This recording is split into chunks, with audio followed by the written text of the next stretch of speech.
Is eagraíocht atá bunaithe an smacht reachta Aontais Eorpaigh. Is Prionsabal bunúsach de seo go gcaithfidh tíortha an Aontas na rialacha a ghlacann siad le chéile, laistigh an Aontas a urramú.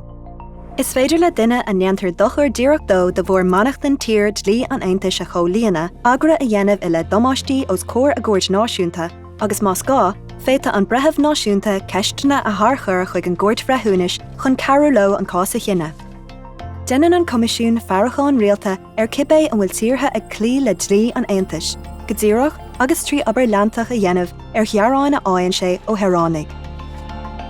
Má bhreathan an comisiún nach bhfuil tír ag urramú an dlí, féta sé imachtaí sóirithe a thionscanmh ag tuairt rogha den tír faoin bhadhb agus ag éirí go ndeanfaí a cheartú. Mar a dtug an tír óard ar na rogha seo, féta an comisiún cás a thabhairt os cóir na cuairte breithúnis. An sin, déanann an chóirt cinenne an bhfuil an tír ag sóriú an dlí.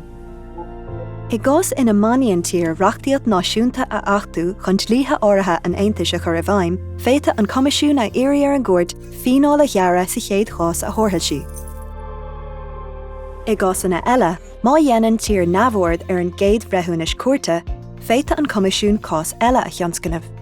Má rialaonn an chóirt i gcoinne tíre an darathúr, féta sí fiálacha a ghearra ar féidir le a bheith ina méid seasta as iompar san amatá thart agus ina bhíonn léithúil, heachtanúil nó bhíosúil a charnaíonn go dtí go gcloíonn an tír na rialacháin. Is féidir leis na 100 milliún euro a bheits na fiálacha, agus san amatá thart, gearú fiálacha de 1 billiún euro in aghaidh an lei.